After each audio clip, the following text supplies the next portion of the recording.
este espacio de conversaciones con maestros.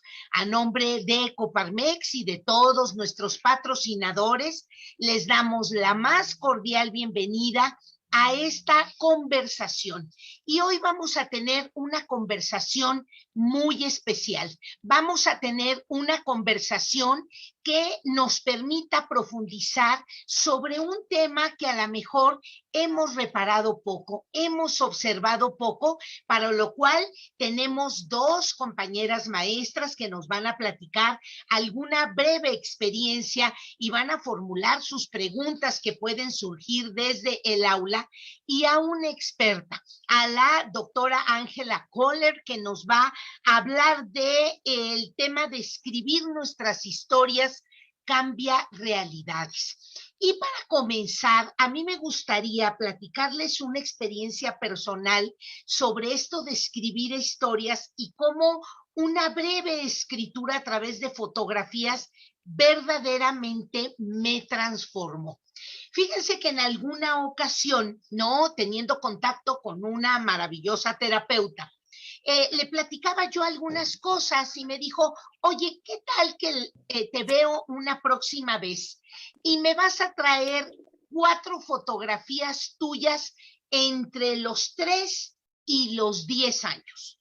Y yo, la verdad, soy fanática de las fotografías, a mí me gustan las fotografías. Y 2 o 3 tardes me puse a buscar diferentes fotografías donde yo tuviera entre 3 y 10 años de edad. Y seleccioné algunas, no porque estuviera yo ni mejor, sino porque me traían buenos recuerdos. Y le llevé, yo no sé si me acuerdo, en esa ocasión, 4 o 5 fotos. Y entonces, cuando empezamos a platicar, me dice, ponlas por favor en el orden de edad. Y ya yo se las puse por orden de edad.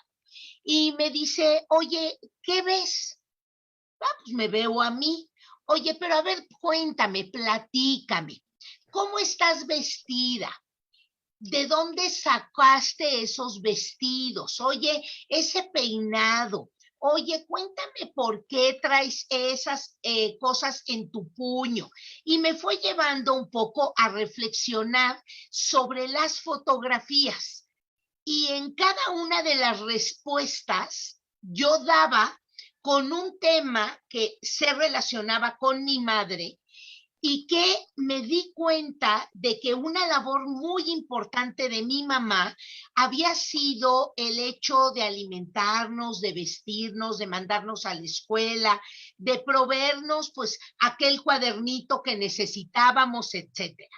Entonces les platico esto, maestros, porque contar nuestras historias nos recupera una enorme cantidad de experiencias, de cosas positivas, de asuntos que a lo mejor habíamos olvidado, y seguramente nuestra experta hoy nos platicará de esa enorme experiencia y de esa estrategia tan importante que tenemos que recuperar. Pero los maestros y las maestras hacemos cosas que se relacionen con eso. Y vamos a ver qué hacemos desde las aulas. Pues Josefa, te dejo para seguir haciendo esta introducción. Muchísimas gracias, mi querida Patti. Gracias a todos quienes nos acompañan, a los maestros que son recurrentes, como el maestro Jorge, que aquí nos acompaña todas las veces, y también la maestra Tere, bueno, varios de ustedes. Y qué gusto tener aquí a maestras que incluso en la fotografía irradian así mucha energía, se ven como muy positivas, y eso está lindo.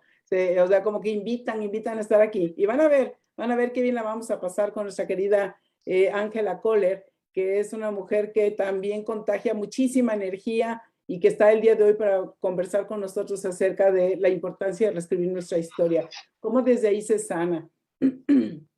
Y sin duda nos pasa, ya sea que nosotros estemos contando la historia, esto que estamos viviendo, cuando nosotros lo contamos varias veces, podemos darnos cuenta cómo la memoria va cambiando, y también cómo, dependiendo de la persona que tenemos enfrente, nuestra historia se va transformando.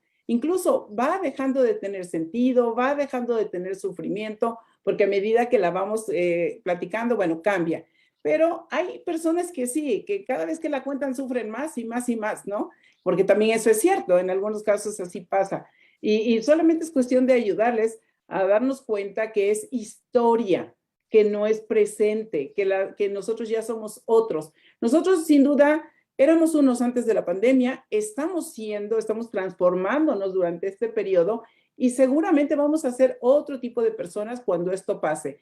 Vamos a tener varios enfrentamientos de distintos tipos a las pérdidas, pero sobre todo a las pérdidas. Y yo creo que lo más importante es esa sensación de perder el poder y sobre todo creíamos que teníamos control de muchas cosas y de pronto descubrimos que no, que tenemos que aprender a nadar, a veces de muertito, a veces de perrito, a veces de como se pueda, ¿no? Y el que no sabe nadar, pues seguramente se moverá de otra manera, tendrá que correr. Y fíjense que es muy, muy bonito este tema que vamos a abordar hoy, porque ustedes como maestros y maestras justo ayudan a muchos niños y a muchas niñas o jóvenes o adultos, les ayudan escuchándoles, escuchando sus historias, porque lo que viven en casa, lo que viven con sus amigos o cuando enfrentan situaciones difíciles, ustedes tienen un papel súper, súper relevante y lo saben, pero hay ocasiones que se nos olvida. Lo importante es que somos para ayudar a transformar y a transmutar estas experiencias, para no seguirlas cargando todo el tiempo. Incluso hay un libro que a mí me gusta mucho que habla de los 7 pecados de la memoria, de que hay uno de ellos que es muy importante, que es el pecado del transcurso. Eso significa que las cosas ocurrieron en un determinado momento de la vida y conforme va pasando el tiempo, nosotros vamos inventando a ese evento, le vamos poniendo narrativas que a veces ni siquiera son. Y eso lo podemos descubrir cuando nosotros lo escribimos o lo contamos. Entonces, ese es el tema que nos convoca hoy, cómo ayudarnos y cómo ayudar a otros a reinterpretar la historia, a escribir la historia, y Ángela es experta en eso. Así que estamos de manteles largos con nuestra querida Ángela. Dije otro nombre, ¿verdad? Pero estamos de manteles largos con nuestra querida Ángela Kohler.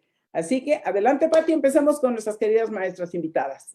Claro que sí, muchísimas gracias, Josefa. Pues vamos a presentar a las dos maestras que hoy nos acompañan y que nos van a ayudar a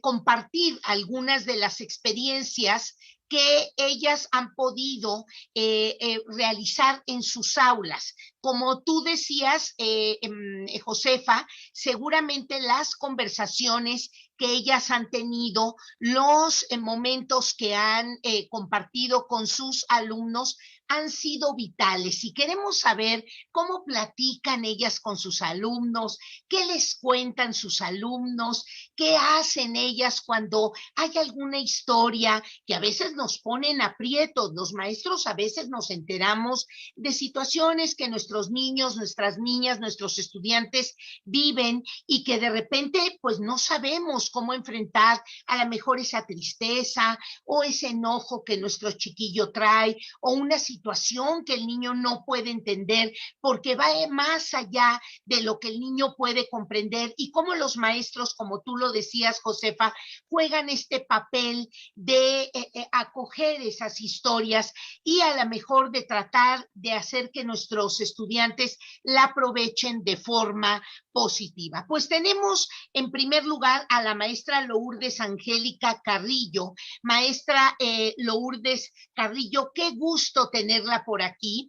Ella nos acompaña del estado de Quintana Roo y ella trabaja en educación inicial con los más pequeñitos de nuestro sistema educativo. Ella trabaja en el Centro de Atención Infantil Socorro Lourdes Azueta.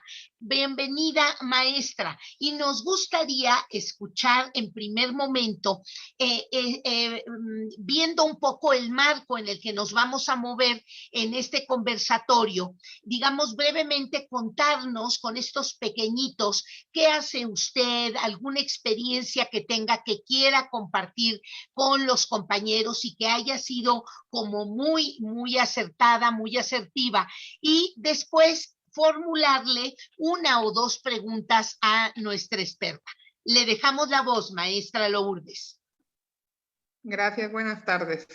Bueno, pues como bien ya comentó, nosotros laboramos en un centro de atención infantil donde recibimos a niños desde 45 días de nacidos.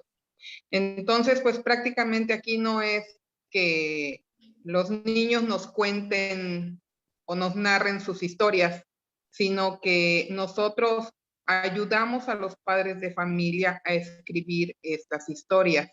Entonces, estamos muy conscientes del trabajo tan delicado que tenemos como agentes educativos, de ayudar a los padres de familia a escribir una historia lo mejor posible, con las mejores herramientas para que el niño se desarrolle de la mejor manera en los niveles subsecuentes.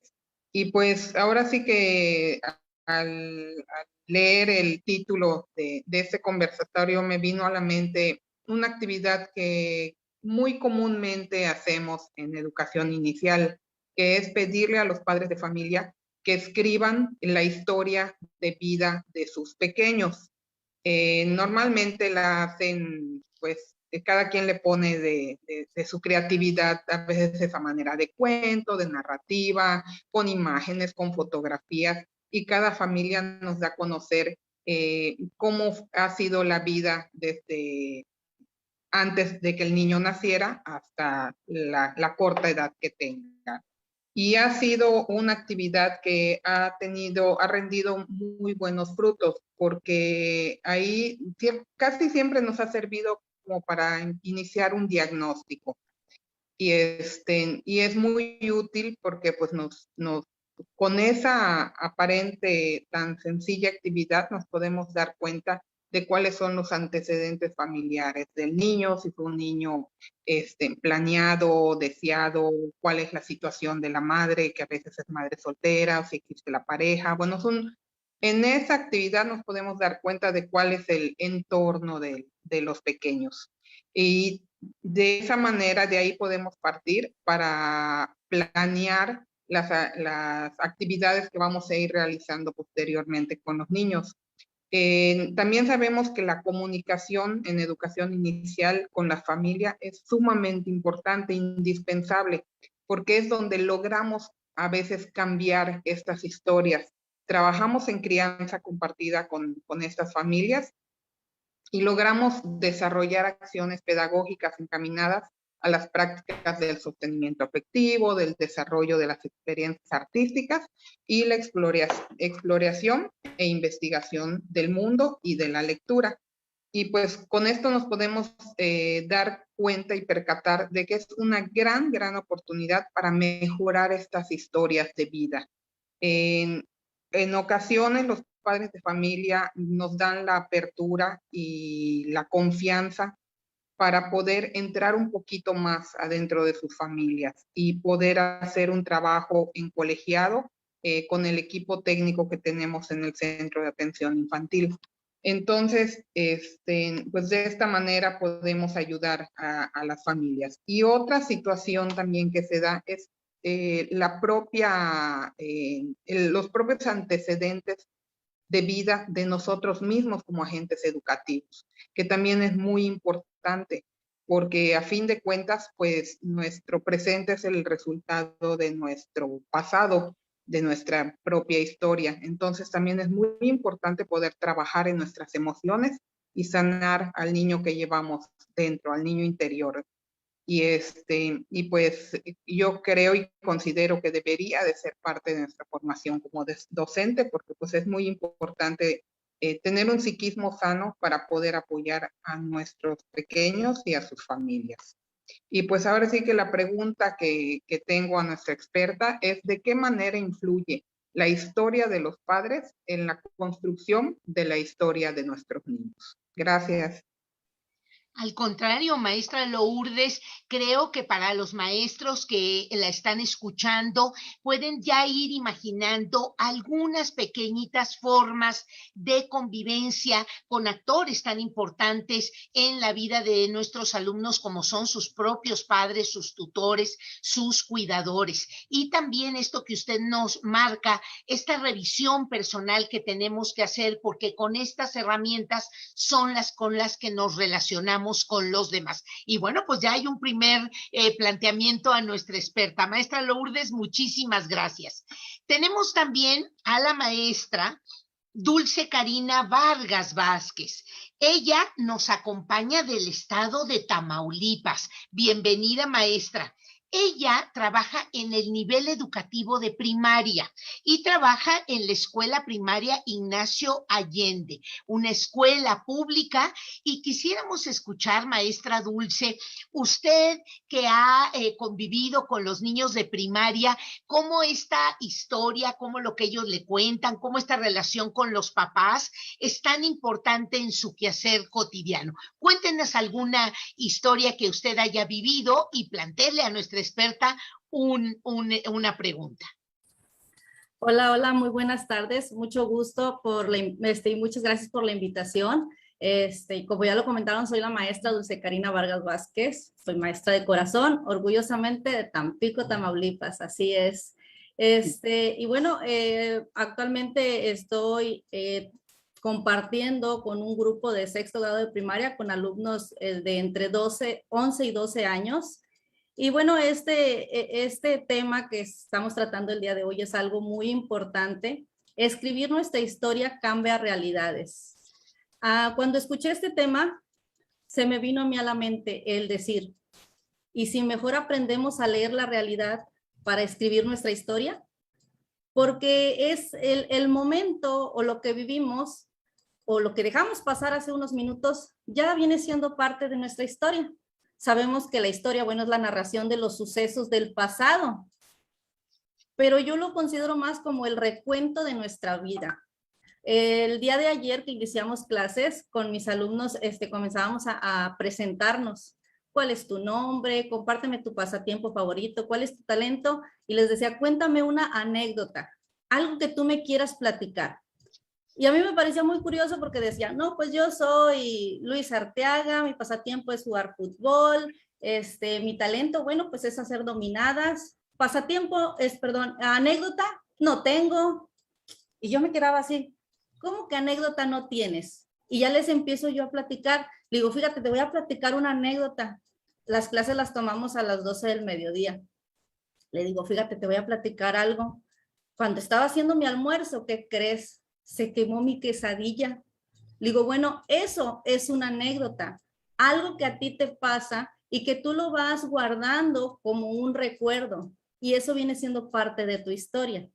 Ahora, ¿de qué manera yo puedo trabajar con esa historia, con eso que a mí me pasó, con esa anécdota, para yo cambiar mi realidad? Pues si en ese momento nosotros ponemos en práctica lo que antes conocíamos como nuestro diario, ¿verdad? El contar lo que nos pasaba en el día, pues bueno, puedo yo pensar que en un futuro en el que yo sea una excelente chef, voy a recordar que en ese entonces se quemó mi quesadilla y voy a decir, bueno, entonces es cierto, ¿cómo pudo haber cambiado de acuerdo a lo que yo fui realizando? Entonces yo le comentaba al niño, ahora te pregunto, ¿tienes alguna anécdota? Y ya empiezan, ay, maestra, es que mi gatita tuvo gatitos, es que maestra, y empiezan, ahora vamos a trabajar también de manera, así como que muy oculta, el trabajar con ellos las emociones. Escríbeme, ¿qué te pasó el día de hoy? ¿Cómo te sentiste el día de hoy? Entonces ahí comienzas tú a escribir parte de tu vida, y cuando tú vuelves a leer esos relatos, esas historias, esas anécdotas, tú comienzas a adaptar tu realidad o a vivir o a revivir esos momentos. En sexto grado, algunos de los contenidos que se trabajan es la biografía y la autobiografía, el relato histórico. Entonces, son algunos de los aprendizajes en los cuales ponemos en práctica. Sabemos que para algunos no es tan fácil escribir.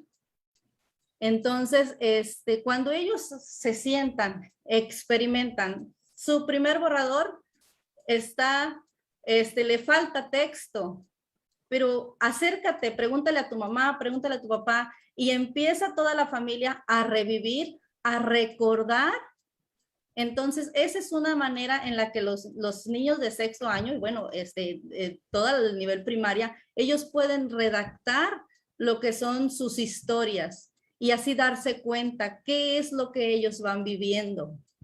Como les comento, otra de las actividades que manejamos es eso, el cuaderno de las emociones. Y ellos van analizando cómo han surgido esos cambios. Sabemos ahorita lo que vivimos en la pandemia. Bueno, para ellos bueno, para todos ha sido algo que nos llegó de manera inesperada. Y el redactar, el escribir, para ellos les comento, cuando ustedes tengan 30, 40 años, ya van a tener ahí la historia que ustedes van a poder contar. Ahora, todas esas cosas que nosotros podemos modificar, pues para eso debemos escribirlas, para que conforme va pasando el tiempo, tú vayas reestructurando esos cambios que tú quieres para tu vida. El trabajo colaborativo en familia nos va a permitir enriquecer esas historias y que cada vez nosotros podamos revivirlas. Déjenme así de repito, les comparto, hay un compañero maestro que por Facebook todos los domingos nos comparte la historia de su vida. Entonces, cada domingo nos va compartiendo un fragmento. Y a mí me pareció muy curioso que este domingo las personas que le comentan se quedaron emocionadas y ya queremos que llegue el próximo domingo para leer. Entonces, yo platicando con él, es decir, ¿de qué manera tú estás recordando todo lo que viviste? Y cómo hay personas que se identifican contigo, contagias, y estoy segura que a más de uno, tú lo has contagiado para que también vaya redactando lo que son sus historias. Ahora, la pregunta que yo tengo, platicando con una psicóloga, ella me decía, si tú quieres cambiar algo en ti, cuenta tu propia historia, pero en tercera persona. Y al final de contar tu historia, pregunta, ¿qué le dirías? Y eso que tú le dirías, pues es lo que te estás diciendo a ti mismo. Entonces mi pregunta es, ¿esta estrategia es funcional? En verdad, el contarnos nuestra historia en tercera persona nos ayuda ahora sí que a revivir esos momentos y a cambiar las realidades. Pues maestra, nos ha compartido varias herramientas que seguramente los maestros ya van tomando nota, porque a platicarnos entre nosotros lo que hacemos seguramente nos va a ayudar a recordar alguna actividad que tenemos por ahí guardada o que no nos atrevemos a trabajar para esto que es escribir nuestra historia, cambiar realidades. De verdad le agradecemos muchísimo a la maestra Lourdes y a la maestra Dulce su participación, el abrir sus propias experiencias y plantearnos sus dudas. Y maestros, maestras, me parece que estamos en un momento muy idóneo para poder incorporar nuevas herramientas de trabajo. Por eso voy a dejar a la maestra Josefa para que pueda presentar a nuestra experta y pueda dialogar con ella al respecto de esto de escribir nuestras historias. Nuevamente, maestra Lourdes, maestra Dulce, muchísimas gracias. Y les recordamos a los maestros que tenemos el chat para que planteen también las preguntas a nuestra invitada. Bienvenida, Ángela. Pues bueno, me da mucho gusto verlas y además ver ese escenario que ponen, ese de bienvenidos y los dibujitos y el colorido, eso sin duda alegra mucho. Cuando algunas personas ven mi lugar me dicen, es como entrar a tu casa. Y sí, es que permitimos que entren al salón de clases.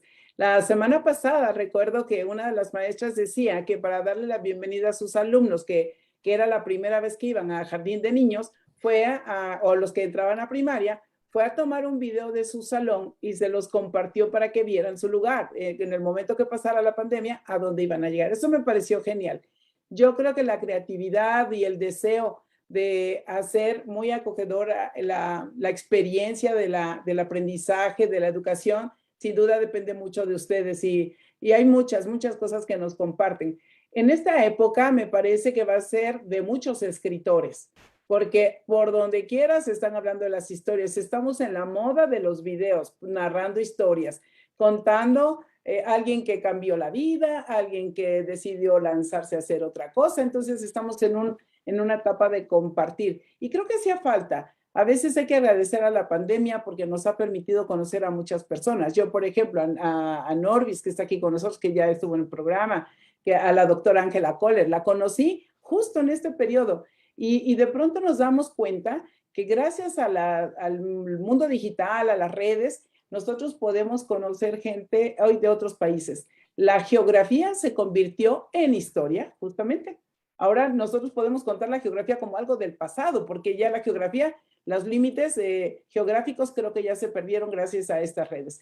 Así que bueno, sin más, me encanta tener a la doctora Ángela Kohler aquí con nosotros, que tiene experiencia, muchos años de experiencia en educación, tiene una plataforma donde he sido invitada, donde trabajamos neurociencias y también, para cerrar, esos son los 3 puntos que vamos a abordar, que nos platique del nuevo proyecto que justo está vinculado con la parte de escribir historias o el mentoring para que las personas puedan escribir historias y que estas se conviertan en un instrumento, no tan solo de compartir, sino de sanar nosotros mismos y al mismo tiempo, cuando lanzamos algo al mundo, a alguien le va a servir, a alguien le va a sanar. Nosotros ni siquiera nos enteramos de que eso ocurrió. Eventualmente, alguien nos va a decir, eso que tú dijiste, eso que tú escribiste, eso que pusiste en tu video, a mí me ayudó mucho.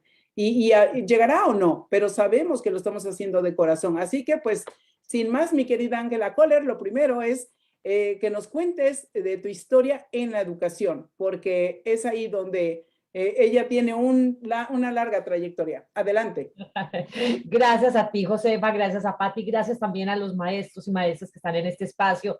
Déjenme decirles que me siento como en casa, lo siento a ustedes como mi familia, porque yo llevo por mi ADN todo lo que tiene que ver con educación. Pues como les comentó Josefa, yo estuve vinculada durante 20 años en Colombia en cargos de gerencia pública en el sector educativo. Estuve trabajando en una importante institución colombiana que se llama el SENA, el Servicio Nacional de Aprendizaje, la institución más grande de Colombia de formación de técnicos y tecnólogos, lo que se conoce como la formación del trabajo para el trabajo y el desarrollo humano. Allí fue una carrera muy hermosa de 17 años, empezando por el cargo que para mí es más honroso, que es el cargo de maestro, docente, instructor, tutor. Así se le denomina allí en el SENA. Y luego, pues ya pasé a otros cargos de nivel directivo hasta convertirme en la directora de aquella institución. Y de allí doy un salto a la capital de Colombia, Bogotá, al Ministerio de Educación Nacional, donde se toman y se definen los lineamientos más importantes en materias de educación.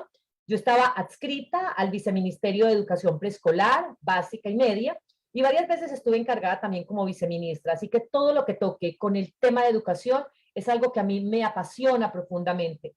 Déjenme, antes de iniciar ya con la respuesta a estas preguntas, darles a ustedes las gracias, porque ustedes representan lo que ha sido también esa primera línea de soporte frente a todo lo que el mundo ha vivido durante estos últimos meses. Gracias, ustedes, los docentes, los maestros, los profesores y el sector médico han sido la primera línea de contención frente a todo lo que el universo ha estado viviendo durante este último periodo. Así que, Josefa, aquí estoy para aprender de ellos, porque definitivamente quien más aprende siempre es uno. Entonces, vengo aquí con toda la mentalidad de aprendiz. Así le decimos a nuestros estudiantes en Colombia, aprendices, en el entendido de que siempre estamos generando la posibilidad de aprender nuevos elementos. Así que aquí ustedes lo que van a encontrar es una aprendiz que viene a compartir parte de una experiencia, pero ante todo a recibir muchísimo de ustedes. Muchas gracias, mi querida Ángela. Y sin duda, todos tenemos historias muy tristes, historias muy alegres, o dentro de las historias tristes también encontramos alegría porque la resiliencia nos ayuda. Hay ocasiones que dicen que tenemos que aprender la resiliencia. Sin embargo, la resiliencia nos ocurre y nosotros tenemos que tomarlas. Y ese es el caso de Ángela. Ángela tuvo un enfrentamiento muy fuerte en la vida y justo la historia y todo esto le ha ayudado a transformarla. Entonces me gustaría, Ángela, si estás de acuerdo, que compartieras un poquito de esa historia que después tú decidiste transformar. Claro, Josefa, y hoy lo digo con esta certeza y es claro, Josefa, pero hace 3 años no era capaz de decirlo. Hasta hace solamente 2 años empecé a hablar sobre esta historia de vida.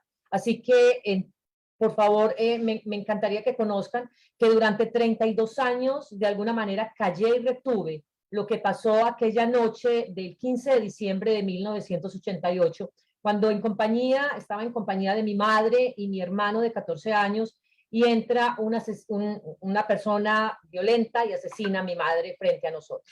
Esto fue un acto que definitivamente marca la vida de cualquier niño. Tenía 13 años, mi hermano sale a correr a buscar ayuda y yo me quedo con mi madre y ella muere entre mis brazos. Esto es un acto que le cambia la vida a cualquier ser humano, y mucho más si se es niño, y mucho más si a ese niño no le piden que exprese lo que pasó aquel día. Por eso, básicamente, como me veían como una niña, pues ella, ¿qué pudo haber sentido? Sentí todo, recogí todo ese dolor que mi madre expresó en ese último suspiro de vida, y apenas hasta hace 2 años empecé a hacer conciencia de esa situación que había cargado durante tantos años, que cargué aquí en mis hombros, que me dolía, que además me sentía inclusive a veces culpable, porque sentía que quizás si mi madre no hubiera estado allí, quizás si yo lo hubiera protegido con mi pequeño cuerpo frágil, esto no hubiera pasado. Así que aquí hay un mensaje poderoso para los maestros: no subestimemos los sentimientos y las emociones que recogen los niños. Son absolutamente poderosas, porque ellas los acompañarán durante todo el camino y el recorrido de su vida. Los niños recogen todo lo que está pasando a su alrededor. Yo no lo pude verbalizar en su momento, y por eso acudí a un medio muy hermoso para comunicarlo, y fue escribiendo. Hace apenas 8 meses publiqué este libro. Gracias, Norvis, por estar acá, porque me complace saber que una persona con la que he caminado hace mucho tiempo está aquí conmigo. Mi madre, le hice este libro en honor a mi madre, pero siento que además de hacerle honor a mi madre, lo hice por mí. Lo hice porque yo necesitaba de alguna manera expresar, entiéndase, gritar aquello que viví aquella noche del 15 de diciembre de 1988, que fue el año además más violento en nuestro país. Fue el año donde más asesinatos se presentaron por cuenta de la eliminación de personas que estaban a favor de la paz. Una de ellas, mi madre, que era una mujer que trabajaba con víctimas de violencia, particularmente mujeres. Así que fue una manera de gritar ese dolor, de sanar esa herida, pero además una manera de decirle a mis hermanos y a mi padre y a mi familia: esto fue lo que una niña de 13 años sintió. Ellos se quedaron absolutamente asombrados, porque creo que hasta ese momento no habían reaccionado, que jamás le dieron espacio a esa pequeña niña para que expresara ese dolor, esa tristeza, ese miedo que sintió aquella noche. Entonces fue un ejercicio muy sanador, fue un ejercicio realmente en honor a mi madre, pero siento que fue también un regalo que me di a mí misma, de poder sanar esas heridas y andar más liviana de equipaje, porque definitivamente nosotros nos vamos cargando una mochila acá en la espalda con muchas situaciones que vamos viviendo en nuestra vida. Entonces, eso simplemente para hacerles como un poco corta la historia de lo que pasó en aquel momento, y cómo reescribir esa historia, cómo también traducirla en palabras, sirve no solamente para sanarme, sino para sanar mi entorno, mi familia, mis hermanos, mi padre, mis tíos se enteraron de todo lo que pasó aquella noche en boca de primera persona que fui yo. Claro, sin duda, no nada más afecta a una persona, se afectan los sistemas, ¿no? Que en los cuales nosotros transitamos, porque muchas veces pensamos, el divorcio es un asunto de la pareja. No, es un asunto de sistemas, y todos los sistemas se afectan. O este tipo de violencia que ustedes lo han vivido en Colombia, que nosotros lo tenemos en México, que hoy está la violencia en todos los países, que hoy está la violencia cada vez más, se ha incrementado en los hogares. Y pues para los hogares no va a ir la policía a meterse a nuestras casas para decirnos qué hacer. Eso no va a ocurrir. Entonces, ¿quiénes tienen que hacerse cargo? Los padres. Pero los padres, ¿a quién recurren? Si no tienen el apoyo de psicoterapeutas o de coaches o de cualquier tipo de terapia que sea sanadora, si no asisten, ¿en quién recae esa tarea? Pues les aviso, y ustedes lo saben, maestras y maestros, que recae en ustedes, porque son los dos pilares que nos forman. Uno es la familia y otro es la escuela, los maestros. Y sobre todo en esa primera etapa, que se llama educación básica, ¿no? Que es preescolar, primaria, secundaria, y hasta prepa, todavía hay mucho que acompañar a los niños porque es ahí donde se definen cómo vamos a enfrentar la vida, cómo vamos a enfrentar el sufrimiento y el dolor, porque hay cosas de dolor y hay cosas de sufrimiento. ¿Cómo vamos a interpretar esto? Y quisiera que Ángela nos compartiera, antes de entrar más a detalle a esto de reescribir la historia, uno de los canales o de los caminos que tomó la doctora Ángela Kohler es la creación de una red que se llama Happinar Global. Entonces, platícanos de Happinar Global y esos viernes de neurociencias para que los maestros puedan acceder a esas increíbles presentaciones de distintas personas vinculadas con las neurociencias desde distintos ángulos. Así es, gracias, Josefa, por darme la oportunidad también de expresarles esto. Y déjenme decirles que esto no nace de la nada. Esto nace básicamente porque esa niña de 13 años, con miedo, con temor, con susto, se refugia en la educación. Porque su madre, una mujer que solo hizo hasta primero de primaria, siempre le insistía, no solamente a mí, sino a mis hermanos, tienen que estudiar. ¿Qué? No sé, pero tienen que estudiar, y una mujer que prácticamente no hizo sino hasta su primer grado. Ella no sabía que existía la universidad, ella no sabía que existían las tecnologías, ella simplemente sabía que la educación era un motor de transformador de vidas.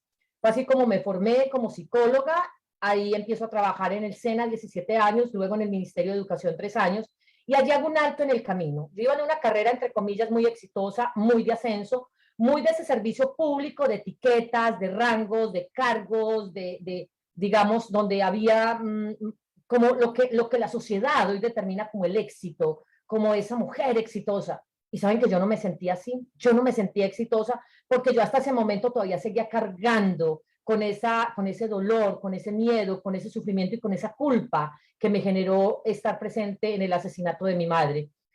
Y un día tomé una decisión y dije, voy a renunciar a toda esta vida de etiquetas y de protocolo y del ministerio y de hablar con senadores y con congresistas y con presidente. Esta vida yo ya no la quiero más. Y allí doy un salto al vacío, eso fue en el año 2016, para hacerle una línea en la historia. Año 2016, yo me gradúo en el año 99 de la universidad, inmediatamente empiezo mi carrera profesional. Año 2016 hago un alto en el camino, pero paro en seco. Y en seco es cuando tú sientas que de alguna manera tu vida, tu integridad, tu felicidad, tu tranquilidad está en riesgo, hay que tomar decisiones. Y esas decisiones a veces nos cuestan pasar de un estado de ego, como estuve yo, a buscar ese estado de propósito. Yo me propuse a mí misma encontrar cuál es el sentido profundo de mi existencia, porque no es posible que yo tenga una experiencia espiritual en este cuerpo material para nada, simplemente para trabajar 18 horas al día. Creo que eso no era. Y de allí, entonces, como doy ese salto al vacío, me vengo a vivir a Estados Unidos, donde estoy radicada actualmente, y es allí donde nace esta idea, precisamente, que Josefa me ha permitido que hable de ella, y es la creación de redes de conocimiento. Así que me parecía importante hacerles ese contexto para que supieran por qué nace esto. En el año 2004 llega a Colombia toda esta teoría de las redes de conocimiento, las redes de aprendizaje, que con seguridad ustedes, señores maestros y maestras, lo conocen bastante bien, y es toda esa posibilidad de crear y concebir conocimiento a través de varias personas que se unen en un determinado tema. Y desde allí sistematizar conocimiento. Mire, nosotros somos latinos, nosotros sabemos la dificultad que nos cuesta sistematizar conocimiento. Cuando alguien trabaja en una empresa por 13 años, ¿qué ocurre? Esa persona se jubila y no se quedan las memorias de lo que esa persona recogió durante su etapa de experiencia en aquella organización. ¿Por qué países, quizás puede ser, pongo el caso como Estados Unidos, China, otros países, hoy son países que tienen cierto nivel de poder en términos de investigación, porque son países que se han dedicado a la sistematización de conocimiento, porque son países que invierten en esto, y nosotros también deberíamos hacerlo como maestros que somos. Todo el conocimiento que se pueda sistematizar es el conocimiento que se quedará perpetuo en la historia, porque tu vida y la mía se va a agotar más temprano que tarde. En cambio, el conocimiento que sistematicemos va a permanecer en el tiempo. ¿Cuántos de ustedes hoy todavía acuden a documentos, a libros, a papers, a investigaciones de personas que ya fallecieron? ¿Qué regalo tan grande nos dejaron esas personas? Personas que ya desaparecieron, pero que aún así, desaparecieron me refiero físicamente, pero que aún así nos han dejado la historia de ese conocimiento que ellos adquirieron. Así que de eso se trata toda esta plataforma llamada HappyNat, en la cual personas como Norbis, una doctora en educación que está aquí presente, Josefa, hacen parte de alrededor de los 150 expertos que tenemos en la comunidad y lo más de 15,000 personas que conforman la comunidad. Para ellos trabajamos todos los días generando y produciendo conocimiento y sobre todo sistematizando ese conocimiento para que no nos digamos mañana, se nos fue y todo el conocimiento que se llevó. De eso se trata este ejercicio, que es un ejercicio académico, pedagógico, es un ejercicio de networking, es un ejercicio de relacionamiento, porque somos convencidos que solos llegamos más rápido, pero acompañados llegamos más lejos. Y ese es el ejercicio al que están convocados todos los maestros. Por eso, en el año 2014, 2010, perdón, el SENA entró en un proceso de reestructuración interna muy grande en términos de lo que es todo su currículum educativo. Pero no es solamente cambiar el currículum, también cambiar las formas de relacionarnos. Aquellos pupitres individuales donde seguramente muchos de ustedes, como yo, nos educamos, que no permitían la interacción entre compañeros, aquella posibilidad de que yo no tenía de preguntarle a un maestro porque era casi que desafiarlo y retarle. Eso ya quedó en el pasado. Hoy los ambientes de aprendizaje, mal llamados aulas en otro momento, básicamente se conforman de espacios colaborativos donde las personas, llámese estudiantes, aprendices, alumnos, están compartiendo permanentemente, interactuando permanentemente y el docente no se convierte en el único sujeto portador del saber. ¿Recuerdan aquellas aulas donde el maestro estaba lleno de un atril parado enfrente como el portador de ese supuesto saber? Y aquí estaba casi que la ignorancia. De este lado estaban los que no saben, de este lado la sabiduría, de este lado la ignorancia. Eso de alguna manera ya empieza a derrumbarse en estos últimos ajustes que se están haciendo en términos pedagógicos y espero que allí en México también en esto se haya avanzado, porque no es justo formar un estudiante de manera individual en un pupitre solo para que luego llegue a generar vínculos y relaciones en el mundo empresarial. ¿Cómo lo va a hacer si no le enseñamos? ¿Cómo va a vincularse en una red de conocimiento o en un networking o en una posibilidad de generar conocimiento colectivo si nunca le enseñamos cómo hacerlo desde la práctica cotidiana? Sí, sin duda, son las competencias que incluye, por ejemplo, el modelo de la nueva escuela mexicana y que hablamos del bienestar y que hablamos de la relación y que son las competencias que el Foro Mundial de Economía, cada vez que se reúnen, hablan de las competencias del futuro. A ver, esas se necesitan desde hace muchos años. Y la verdad es que cuando los maestros hacen que sus alumnos trabajen, que participen, ellos son propietarios de esa generación de conocimiento y no tan solo eso. Te dejan descansar, maestra, maestro, trabajas menos porque te conviertes en una estratega de articular todo esto, que busquen información en internet. Quien todavía está en lo arcaico, que tienen que contestar los alumnos lo que yo le pregunto y eso, ya eso también ya es historia, ¿no? Ya eso ya no funciona. Ellos, al contrario, hay que decirles que nos enseñen, oigan, cómo se maneja un Miro o una aplicación de estas. Ellos lo hacen mucho más rápido. Entonces, eso genera, ellos aportan eso y se genera ese proceso colaborativo y esa construcción de conocimiento en redes. Pero bueno, ahora entremos a la parte de la importancia de escribir historias. Vamos, Ángela, con esto porque has desarrollado todo un programa, pero me interesa mucho que platiques quiénes están en esto y por qué. Y atendiendo ya las preguntas que nos hicieron las maestras, de una vez vamos entrando en eso. Eso iba precisamente a preguntarte porque la profesora Lourdes y la profesora Dulce nos han hecho dos preguntas muy importantes que me encantará entonces enrutar con esta respuesta que te voy a dar a ti, Josefa, y a todos los maestros que están acá. Posiblemente ustedes han escuchado hablar de Gabriel García Márquez, ¿cierto? El Nobel de Literatura 1982, muy famoso aquí en Colombia. Además, él muere en México, donde es su última residencia. Él es exiliado a México porque Colombia está en una situación interna muy compleja.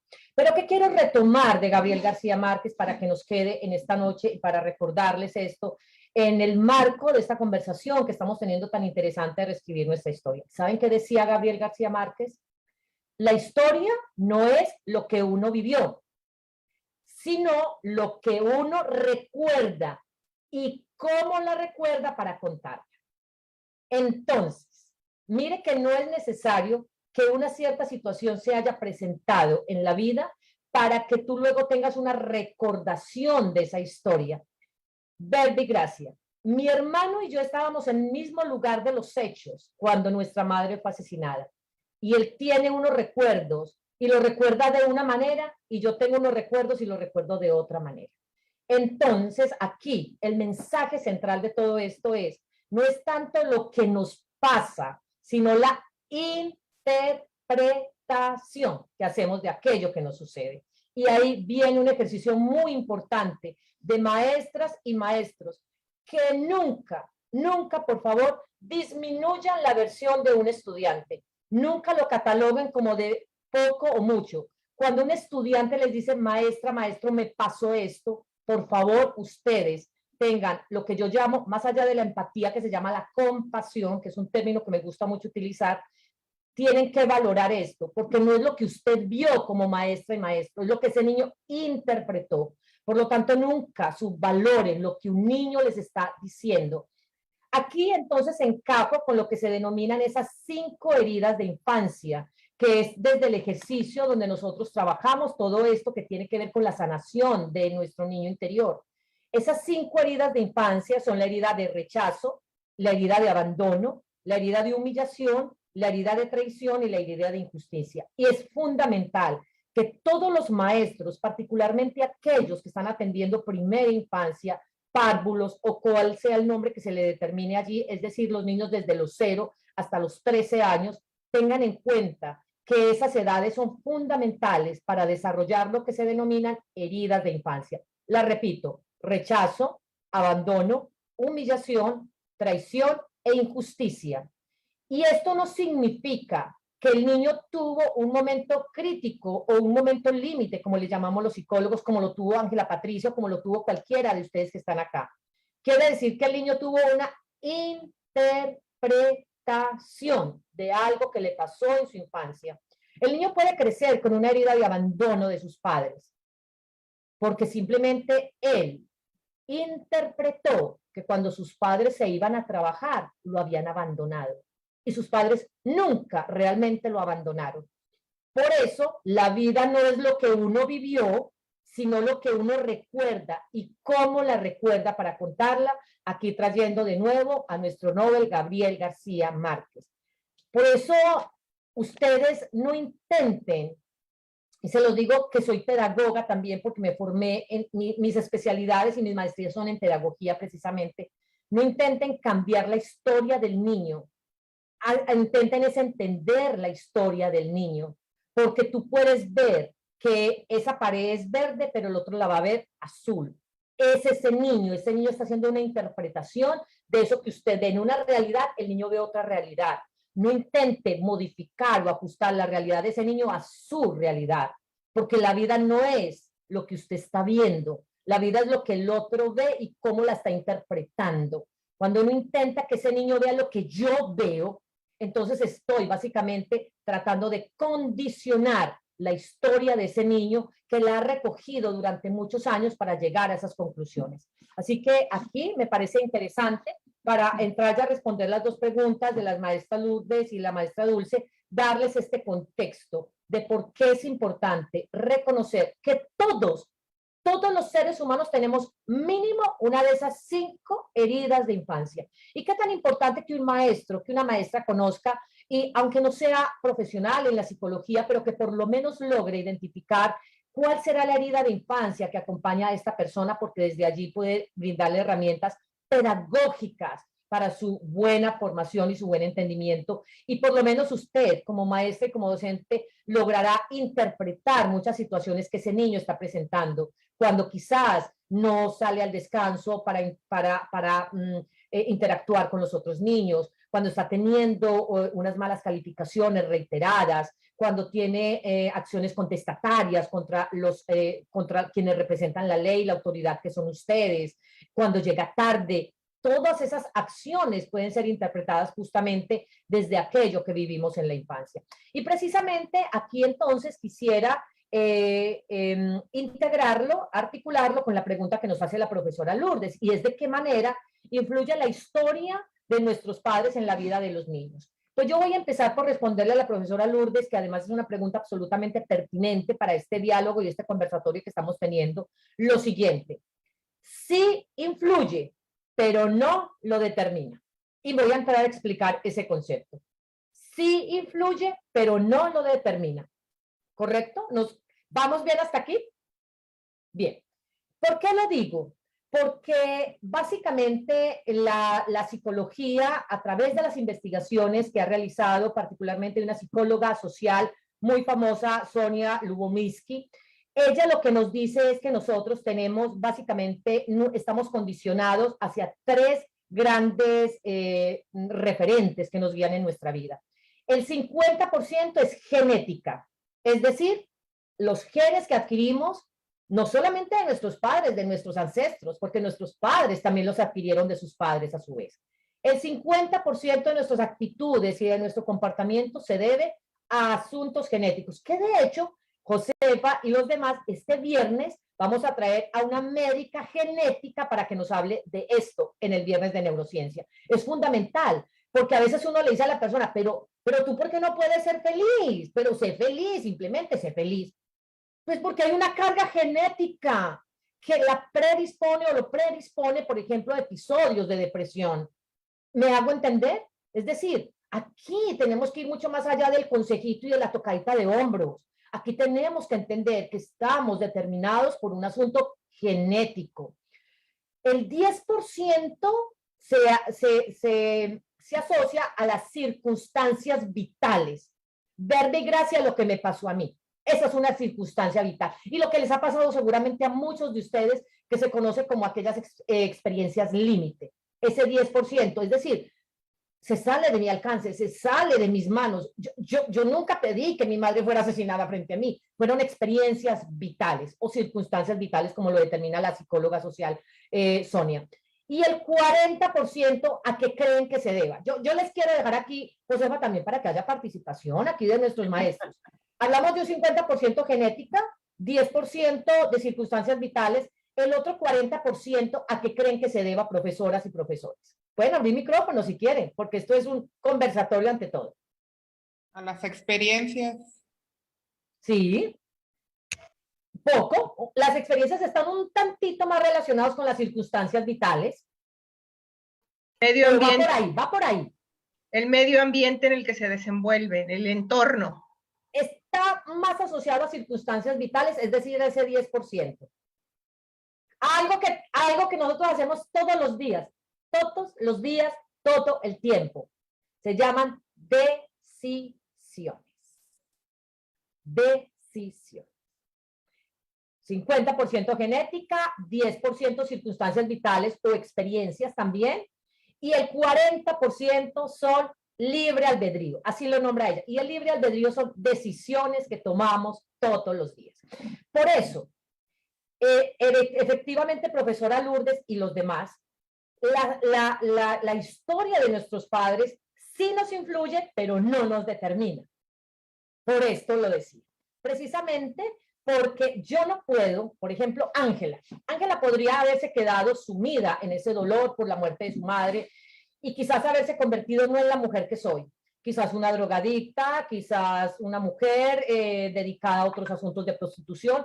Pues ¿por qué? Pues porque me mataron a mi madre delante de mí. ¿Les parece poco? Tengo una justificación para ser así. No, eso no lo justifica, porque hay 40% de que yo puedo decidir no seguir por allí. No, es que mi madre, y es cierto esto además, mi madre tenía cuadros depresivos y por supuesto ella con sus genes, que es el 50%, me trasladó esos genes depresivos a mí. Pero eso no me determina.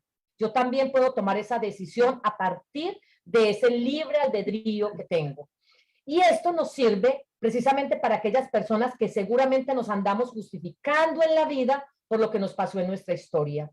Sí, hay que reconocer que hay un peso de un 60% que se escapa a su control, pero hay un 40% que sí podemos controlar y se controla a través de decisiones que tomamos todos los días.